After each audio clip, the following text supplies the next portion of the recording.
نحمده ونصلي على رسوله الكريم اما بعد بسم اللہ الرحمن الرحیم۔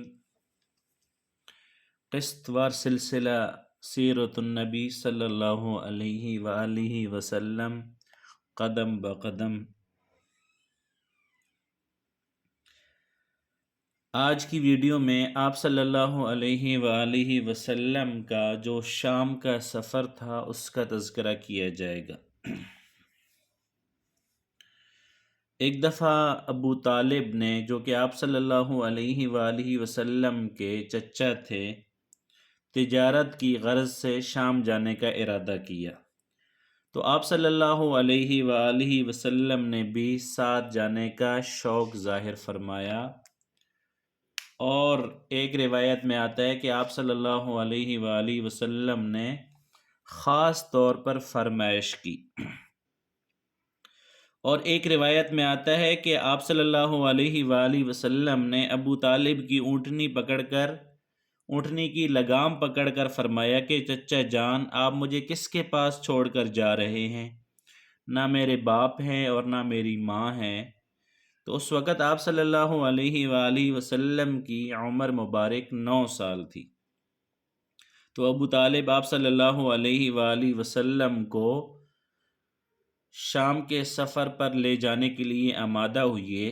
آپ صلی اللہ علیہ وآلہ وسلم کو اونٹنی پر بٹھایا تو رستے میں عیسائیوں کی ایک عبادت گاہ کے پاس ٹھہرے، تو اس خانقاہ کا جو راہب تھا اس نے آپ صلی اللہ علیہ وآلہ وسلم کو دیکھا تو حیران ہو کر ابو طالب سے پوچھا کہ یہ لڑکا تمہارا کون ہے؟ ابو طالب نے جواب دیا کہ یہ میرا بیٹا ہے۔ راہب نے یہ بات سن کر جواب دیا کہ یہ آپ کا بیٹا نہیں ہو سکتا۔ ابو طالب حیران ہوئے اور بولے کہ آپ کا کیا مطلب، یہ میرا بیٹا کیوں نہیں ہو سکتا؟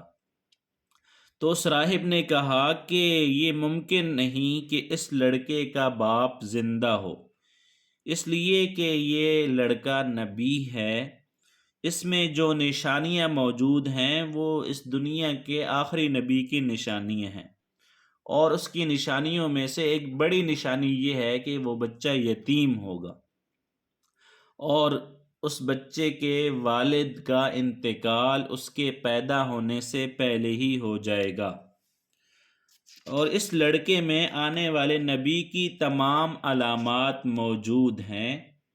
تو ابو طالب نے راہب سے پوچھا کہ نبی کیا ہوتا ہے؟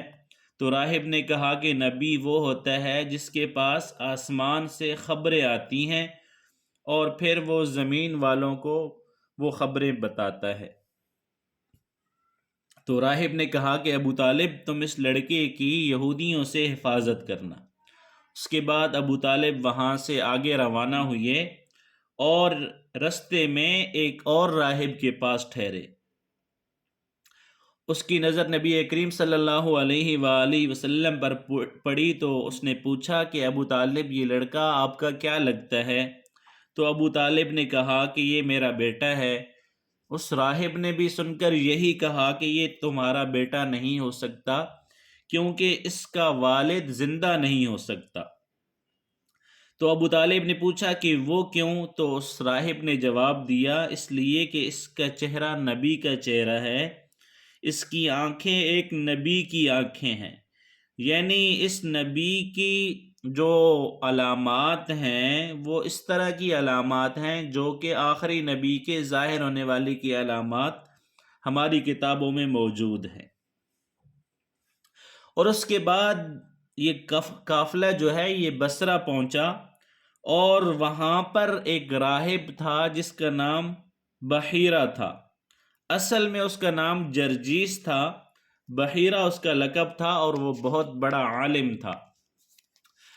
حضرت عیسیٰ علیہ السلام کے زمانے سے وہ اس خانقاہ کا نسل در نسل عالم اور فاضل چلا آ رہا تھا، اور اس زمانے میں وہ ان کا سب سے بڑا عالم بحیرہ ہی تھا۔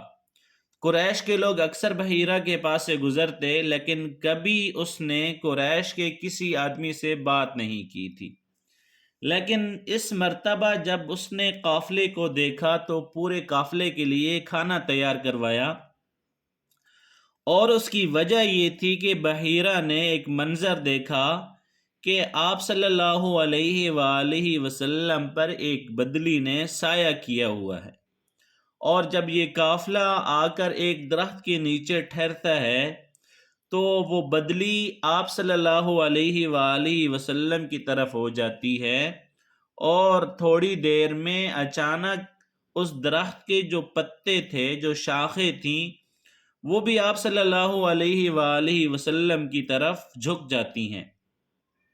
اور اس بحیرہ نے یہ بھی دیکھا کہ آپ صلی اللہ علیہ وآلہ وسلم پر بہت سی شاخوں نے جھمکٹا بنایا ہوا ہے۔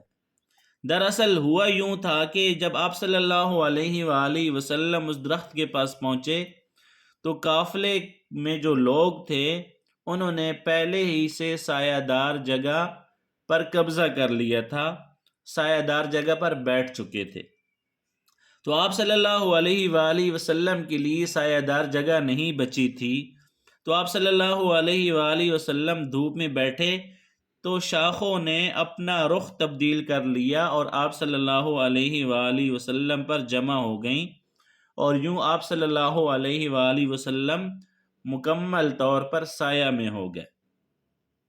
اور بحیرہ نے یہ منظر اپنی آنکھوں سے دیکھا، اور یہ نشانیاں دیکھ کر اس نے قافلے والوں کے لیے پیغام بھجوایا کہ اے قریشیو، میں نے آپ لوگوں کے لیے کھانا تیار کروایا ہے، اور میری خواہش ہے کہ آپ لوگ کھانا کھانے آئیں، اور بچے، بوڑھے اور غلام سارے لوگ کھانے میں شریک ہوں۔ بحیرہ کا یہ پیغام سن کر قافلے میں سے ایک نے کہا کہ اے بحیرہ، آج تم ایک نیا کام کر رہے ہو، ہم اکثر اس راستے سے گزرتے ہیں، آپ نے کبھی دعوت کا انتظام نہیں کیا، آج کیا بات ہے کہ تم دعوت کا انتظام کر رہے ہو؟ تو بحیرہ نے جواب دیا کہ تم نے ٹھیک کہا، لیکن بس تم مہمان ہو اور مہمانوں کا اکرام کرنا اچھی بات ہے، اس لیے میں نے تمہاری دعوت کا انتظام کیا ہے۔ تو سارے لوگ بحیرہ کے پاس پہنچ گئے، لیکن آپ صلی اللہ علیہ وآلہ وسلم ان کے ساتھ نہیں تھے۔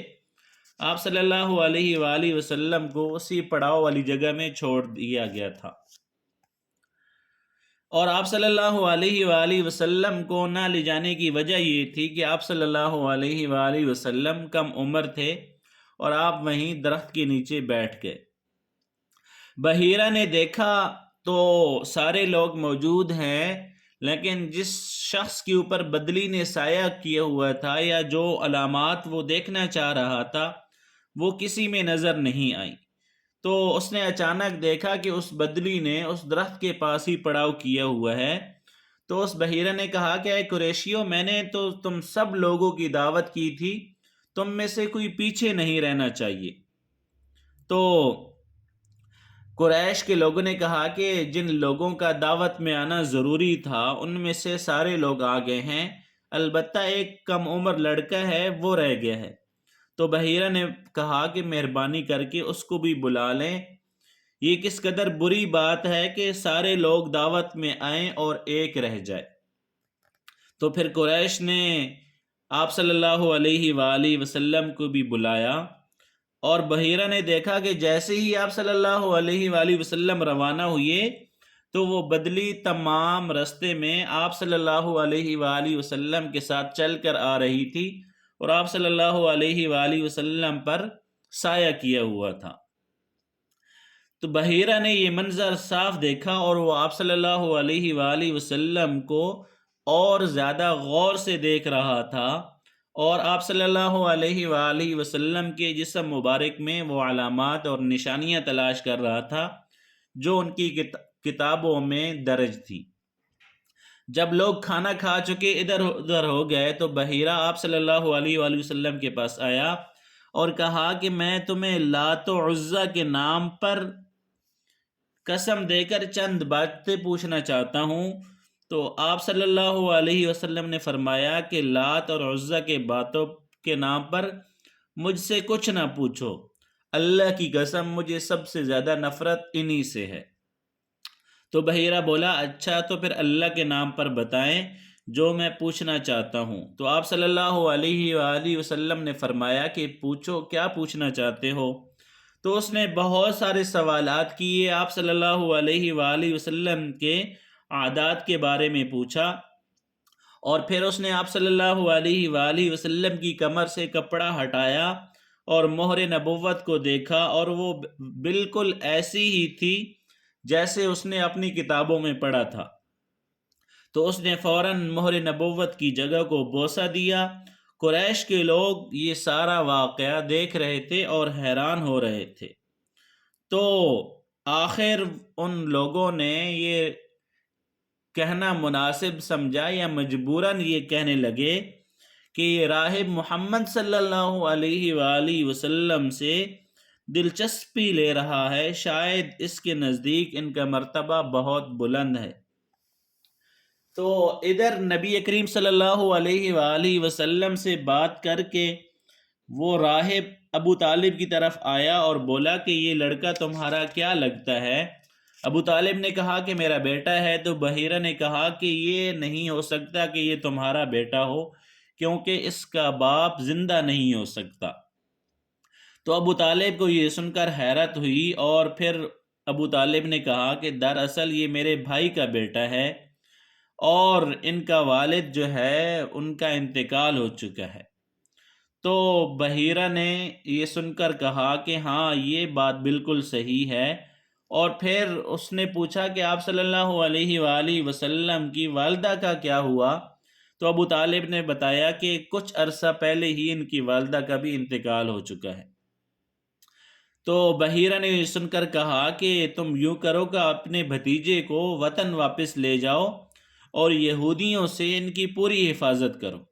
اگر انہوں نے ان کو دیکھ لیا اور وہ نشانیاں دیکھ لیں جو میں نے دیکھی ہیں، تو وہ ان کو قتل کرنے کی کوشش کریں گے، اور یہ تمہارا بھتیجا جو ہے یہ نبی ہے، اور اس کی شان بہت بلند ہے، اور اس کی شان اور مرتبہ اور اس کی قدر کے بارے میں ہم نے اپنی کتابوں میں پڑھا ہے، اور ہم نے اپنے آباء و اجداد سے بھی ان کے بارے میں بہت کچھ سن رکھا ہے۔ میں نے تمہیں نصیحت کر کے اپنا فرض پورا کر دیا ہے، اس لیے اب یہاں سے واپس جانا تمہاری ذمہ داری ہے۔ تو ابو طالب بحیرہ کی یہ باتیں سن کر خوف زدہ ہو گئے، اور آپ صلی اللہ علیہ وآلہ وسلم کو مکہ مکرمہ واپس لے کر آ گئے، اور اس وقت آپ صلی اللہ علیہ وآلہ وسلم کی عمر 9 سال تھی۔ تو یوں آپ صلی اللہ علیہ وآلہ وسلم کا زندگی کا پہلا سفر شام کا سفر تھا، جو آپ صلی اللہ علیہ وآلہ وسلم ابو طالب کے تجارت والے قافلے کے ساتھ روانہ ہوئے تھے، اور رستے میں آپ صلی اللہ علیہ وآلہ وسلم کو واپس لایا گیا۔ اس سے آگے کیا واقعات ہوئے انشاءاللہ وہ اگلی ویڈیو میں ذکر کریں گے۔ السلام علیکم ورحمۃ اللہ وبرکاتہ۔